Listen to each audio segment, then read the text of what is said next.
Nicolas Dose, an eye for an eye, a tooth for a tooth. Œil pour œil, dent pour dent. Donald Trump n'apprécie finalement pas la taxe sur les GAFA qu'a décidé d'instaurer la France.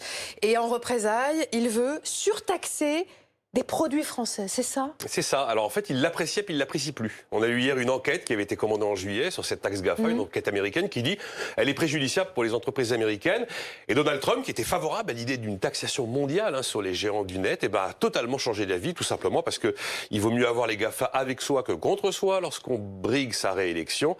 Et donc il envoie un signal où il se met plutôt du côté de Google, d'Amazon, de Facebook et d'Apple. Donc d'un soutien pour la fiscalité mondiale qu'il avait validé au G7 de Biarritz. Et bien voilà que Donald Trump est totalement opposé désormais. Quels sont les produits français qui sont dans le viseur de cette surtaxation? Une soixantaine de produits pour un montant total de 2 milliards 400 millions de dollars. Vous avez les vins pétillants, vous avez le fromage, notamment le Roquefort qui est cité, vous avez les cosmétiques, les savons, les sacs à main, donc bien sûr le secteur du luxe. Bruno Le Maire a répondu hier, nous ne supprimerons pas notre taxe GAFA française. Je rappelle que c'est une taxe rétroactive que la France a mis en place sur le chiffre d'affaires des entreprises du numérique, qui sont d'une taille importante, plus de 750 millions d'euros de chiffre d'affaires au niveau mondial, dont 25 millions sur le territoire français.